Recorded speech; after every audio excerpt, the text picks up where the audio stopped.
WWE Talent to AEW, free agency. Karrion Kross makes a mysterious promo. Former release talent to work for Playboy. The Rock shutdown, video game mayhem, and the Survivor Series so far. All that and more on this episode of Tap Out Talk.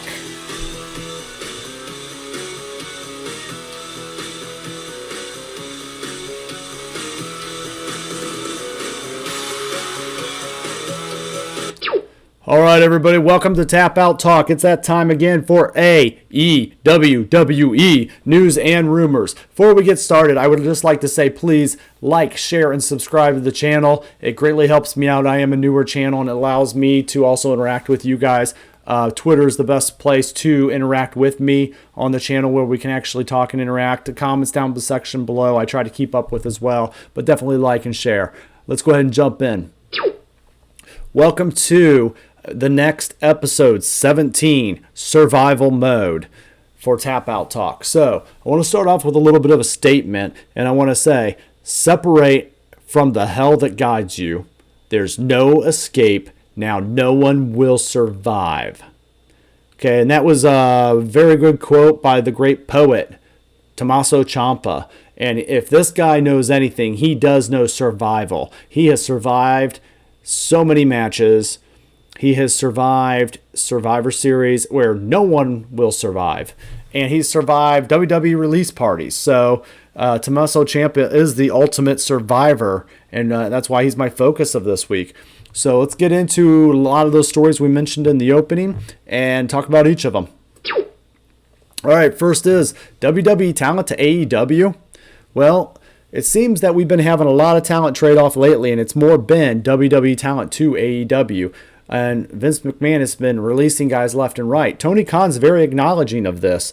Tony Khan actually mentioned in a previous interview, and he said, it seems like that other company, they just tend to have releases almost, 2 or 3 or 4 times a year, and at least 20 or 30 guys at a time. And he says, and it seems like, I know I can't just sign everybody, but it seems like every time they release somebody, there's about 2 or 3 guys in there that I always like to talk to. And I think I stick to that, right? Like, he talks to these guys and kind of sees where they're at and if it makes sense. So for him, his company, and I think he talks to everybody else. So with that kind of comment, it tells me, Khan does have his eye on some of the different signings that are out there right now. So I want to give you guys a brief idea of some of the signings that are out there. Some that you may have forgotten of that still have not found homes anywhere. So we have Adam Scherr, who is also known as Braun Strowman, formerly. You got Bray Wyatt, you got Karrion Kross, you got Scarlett Bordeaux, you got Eric Rowan, you got Bo Dallas. See where I'm going here? You also have got Mia Yim, Keith Lee, and a whole slew of others, right? But there's a lot of characters there and a lot of talent that just is, you can grab them at any time, right? Now, there are upcoming free agents that I think you guys should know about also on the upcoming. WWE free agents upcoming will be Kyle O'Reilly, and his contract will be up December 2021. Also, the great Johnny Gargano will be up in December 2021. I would love to see Johnny Gargano go on to AEW. I think he's a phenomenal wrestler that deserves a major string push. Kevin Owens is also up January 2022. So just around the corner. Kevin Owens definitely has a following as Kevin Steen on the indie scene, and I could see him making it big in All Elite as well. And then we get into like Paige, who is June 2022. I don't see her really going anywhere. Elias, June 2022. Again, Elias is kind of a WWE guy for life. I just see that he fits their shtick. Edge, he is a WWE Hall of Famer. He is up through 2022. And then let's go here because we have, while we talk about all these AEW guys that are getting acquired or they're acquiring these WWE guys, let's flip the coin because the AEW does have contracts coming up too. So the first big contract coming up actually is towards the end of 2021, and that is Chris Jericho. So we could lose Chris Jericho on the AEW side of the house. And I know Vince McMahon would just love to scoop him back up and lock him down so that way he doesn't get used. I don't think Jericho will do that because I think Jericho has total freedom and he loves it. And he loves his role in AEW. But something to keep in mind. I also think that, let's see, Lance Archer, his is through February of 2022. Lance Archer's in a weird position because he's a great big man. He's got some talent, but I just don't feel like AEW's known how to use him properly. I'm going to go back and study him a little. I've got a few ideas for Lance Archer that I'll be divulging on a future podcast, but I feel Lance Archer has potential, and I don't think you want to let that potential go because I think he's definitely workable. Jim Ross is up spring 2022. Jim Ross isn't going to go anywhere unless Jim Ross wants to go somewhere and back to WWE, right? So Jim Ross is doing a fine job in AEW as an announcer, and he brings credibility to the brand. When people are flipping through the channels and they hear Jim Ross's voice, those channel flipping stops because they think wrestling's on, they see wrestling's on, and they say, well, what's this? So it's a familiar voice that draws in those casual fans. So, and Ross is great at teaching the other guys. So. And then we have finally Joey Janela, who is May 2022. And I'm going to say it's interesting, right? Because I'm not a big Joey Janela fan. I like him as a mid-carder. I think he does some work. I think he can still go. And, I mean, I don't know how steep his contract is, but that's, definitely a guy. He's an original right now at this point. I think maybe you just stick with him for another year or two and just kind of see where it goes. But there's a lot of talent coming in, and sometimes with talent coming in, the other talent could go out. So we'll stay tuned. Speaking of talent changes, Karrion Kross, or Killer Kross, one of the biggest ones we just mentioned. Killer Kross has been keeping the internet abuzz with a series of cryptic uploads. The former Karrion Kross recently released a full-length video version that he dropped on his official Twitter handle this past Friday, titled Kross, Man from the Cemetery Town. And the opening sequence of the video sees sunlight piercing over a lake and the surrounding vegetation. In addition to, it provides the voiceover. Kross appears in the video. At the 3-minute and 46-second mark, the video ends with a shot of Kross walking away with the sound of the words tick-tock. Tick-tock, tick-tock. Many speculate Kross has finally dropped the Karrion Kross act and is now back to being simply Killer Kross. The 36-year-old was released from his WWE contract last week prior to his exit, along with his fiancée, Scarlett Bordeaux. Kross was primed for a repackaging on the main roster, and his ousting came as a shock to many outside of the company and within. So, interesting note, I feel this promo package is speaking something and speaking to the fans. And I feel like this is, based on that, he is going to be AEW Elite bound. I feel like he is one of those three that Tony Khan said he would be interested in talking. I think Scarlett Bordeaux is one of the other three. So that would bring us to two. They are a package deal. I feel...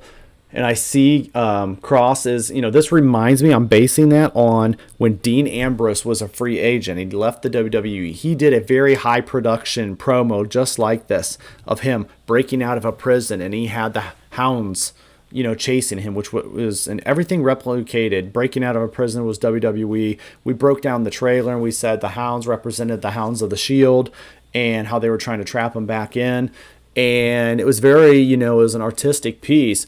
And it was very telling. It was very high production. And little do we know later that was the way he debuted, and was telling us all that he was debuting in AEW. And he was a huge part of their very first inaugural pay-per-view, Double or Nothing. So I feel like Killer Kross is back, and I feel like TikTok is going to be happening very soon on Wednesday Night Dynamite. All right, Chelsea Green is working a partnership with Playboy. Do you guys have interest in that? During an episode of Green with Envy, her show, Chelsea revealed, I'm in talks with Playboy again for some fun stuff. So we've progressed our conversations a little more serious stuff. Now, it's not a photo shoot, so don't get excited, but it is some digital stuff. It's really fun. I'm so excited for it. Chelsea Green was recently one of the released wrestlers of this year.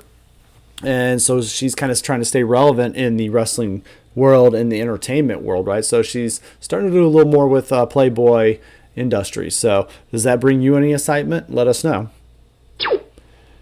Next story, what goes up must come down.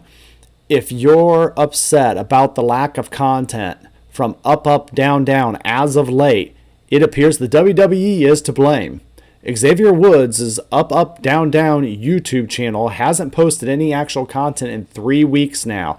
The channel is usually known for putting out consistent weekly content, but that has fallen off as of late, and there's a good reason for this. According to Sean Ross Sapp of Fightful Select, the team associated with the gaming channel has chosen to stop making content for it because they feel like the company has been taking advantage of Xavier Woods, believing that the deal the WWE gave Woods to buy the channel years ago was a bad one. Fightful believes that a regular Up, Down, Down content will return to normal if the situation is rectified by the WWE. If and when that happens is anybody's guess, but at least for now, fans of the channel are aware of why there hasn't been any content uploaded to Up, Down, Down as of late. It's interesting, right? So I feel like the WWE bought Up, Down, Down as a promotional partner, and they wanted content for their network, right?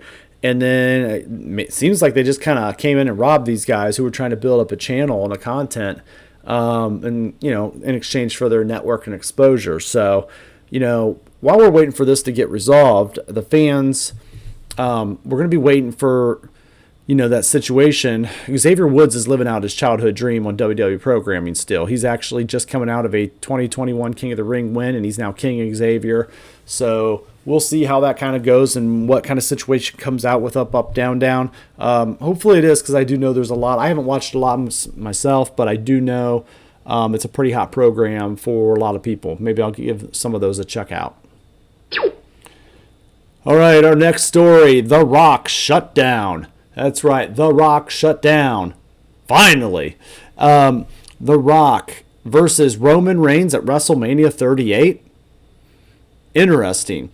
The Rock comments the following: I can tell you there is no truth to that right now. Possibly down the road we will see. We stay very close, myself and Roman, and I'm very happy and very proud to work with he is doing with the Usos and my other family members.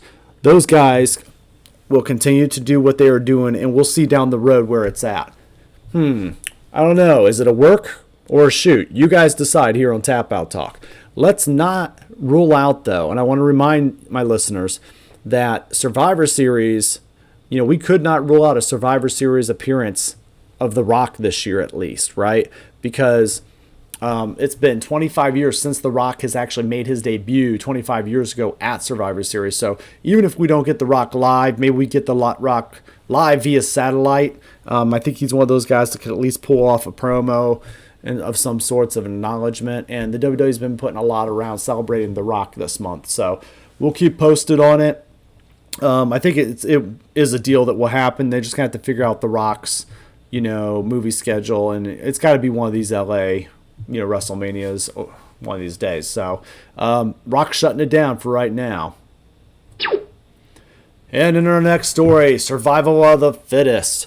Of course, we're talking about Survivor Series, and we're talking about live on Sunday, November 21st. The WWE has been very slow in their build. They've been very stuffed with their Crown Jewel event and wrapping up all the work overseas on that.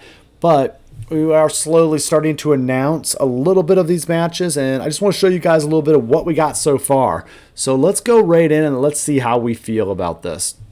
So remember, after all these talent releases, the roster's gotten a lot thinner lately. So we're now going with, we're going to do our standard matches of champions versus champions. Keep that in mind. This is brand warfare, right? Head to head. So that means the two champions, the WWE champion and the Universal Champion, will be going head-to-head. That means you get Big E versus Roman Reigns. To me, this is not a mainstream pay-per-view match. This isn't a big deal. No offense to Big E, but he is not in Roman Reigns' limelight or class, right? This is no different than Roman taking on Cesaro in his beginning, right? And when he started rolling over people. It's a shame how the WWE title has fallen so hard, and the Universal title has seemed to somehow went around it in a way, and the title's only been around for about 3 or 4 years. So here's how you got to book this one, in my opinion. I think you need to have this match. I think you need to make Big E look strong enough, but I think, Roman wins with his normal tactics with Heyman, And then we recently seen Paul Heyman tease getting in the ring. I think after Roman wins by hook or crook, right? I think it's going to be by crook. I think then you got to let Big E get his hands on Paul Heyman and let him beat up Paul Heyman a little bit. And maybe he pins him for that 5 count pin that he used to do in NXT just to get a nice pop from the fans, a little bit of throwback, right? And so I think that's a great way. And that would be a great way for Roman to get sent off back to SmackDown and Big E back to Raw. We don't have to continue this feud, but, both guys look strong. One gets the win and one gets to beat up the manager. And I think that's the only way that this can be done on Sunday. So, and the next match, this one should honestly build itself out. We've got so much heat over this when these ladies had to swap the titles, the Raw and Women's title and the SmackDown Women's title on SmackDown. To where there's a lot of drama. So Becky Lynch and Charlotte Flair, we've been hearing about this for weeks, and how they've thrown the titles at each other's feet and making them pick it up, and then they're going off the script and they were fighting backstage and yelling and getting escorted out of the building, and Vince wasn't happy with how they left. So the point is, there's a lot of drama in this match. And people are going to compare this to the Montreal Screwjob, and it's got some bad vibes to it. Charlotte wants out of this company. She wants to go to AEW with her fiance, but at the end of the day, she's under contract for a very long time. We just went over that. So here's the deal. I think things have calmed down enough to where these girls are professionals. They're going to have a match. They are going to play. They probably worked themselves into a shoot, to be honest. Okay. So they shot themselves into a work, so to speak. So I feel what's going to happen, Becky Lynch is going to get a nice strong win here. And the reason for that is because they're going to teach Charlotte a bit of a lesson of, and humble her a little bit, right? So I think big time Bex totally gets the win here. And I think it's a pretty dominating way. So I feel like that's going to be the approach that they're going to go with. So now we get into the survival of the fittest. We get into these traditional survival series matches. And I tell you what, guys, man, what goes up must come down, like I said earlier. If these matches, they just announced them on Twitter over the weekend, right? And then they just kind of thrown them together, and then they remixed them because they realized they left some people off. And so these things are going to be a changing, evolving. So right now, here's what we're working with, okay? These are brand warfare again, Raw versus SmackDown. And the problem is these match types, they got one for the girls and one for the guys, which is great. But the problem is they have no meaning and no attachment. And half of these guys aren't even in feuds yet with each other because they just haven't had time to build. So the reality is you got to have these matches start to mean something, okay? And I'll talk about that here towards the end. But what I want to get into, here's who's in the women's match. You got Queen Zelina, you've got Carmella, you've got Liv Morgan, Rhea Ripley, and Bianca Belair on one end, okay? And on the other end, you got a whole assortment of girls, right? You got Sasha Banks is in there, Shayna Baszler, Natalya, you got Shotzi Blackheart. I mean, so you just got like a mix of girls that are just kind of hodgepodge, and they're really bare deep diving, right? I don't even think it matters who wins. I don't know who wins, There's going to be a lot of eliminations in these matches, so I don't know who the ultimate survivors will be. But hey, stay tuned. We're going to watch. Okay, when it comes to the men's side, I feel like we got a little bit more of establishment, but still not the best. You got on one side, you got Seth Rollins, Finn Balor, Kevin Owens, Rey Mysterio, and Bobby Lashley, right? So that's a nice little strong grouping. And then on the other side, you got Drew McIntyre, Jeff Hardy, King Xavier. You got Sammy, and then you got not Happy Hogan. Jeez, you got Happy Corbin, right? So, which is just a ridiculous character itself. So we got some goofiness in this thing this year. Again, these guys, big deal. You win, you don't get nothing. You don't get anything, right? So here's my proposal that I give to you, the WWE Universe, the Tap Out Talk world, right? Let's make these matches different for Survivor Series. And I plead for you guys just to hashtag it and push it out there. And Tap Out Talk says, the winner of the Survivor Series matches, traditional matches, the men's and the women's, Raw versus SmackDown. The winning Raw or SmackDown team, there's what, 1, 2, 3, 4, 5. Those 5 should get to draw for the Royal Rumble, and they get to pick from the lottery balls 20 through 30. So they get the best 10 picks, chances to draw, 5 of them. So they are going to be in the top 10, so to speak, of the best positions, of positions 20 through 30. Your team that wins will get those, okay? You do that for the women's, you do that for the men's. You don't have to know what ball they got, but you do know they're falling in that realm. And I feel like that's the way to go for these things. And you got to give yourself added value. And then it also gives you some build-up coming up to Royal Rumble here. And it lets your December match kind of go a little bit less dry as you build for the Rumble in January. So there's my suggestion. I also got a couple other ideas that I would love in order to make Survivor Series even a little stronger. But maybe we can get into that another time as far as a pay-per-view breakdown of how to fix each pay-per-view. But ultimately, that's my fix right now for it, guys. So tell me what you think below, or just comment me on Twitter. I thank you guys for joining me midweek like this, and I'm ready for AEW this weekend. But again, this definitely, with the releases, it has been survival of the fittest. So once again, guys, thanks for watching. Remember, like, share, subscribe. It helps me out. You're awesome. And remember, it's not goodbye. It's game over.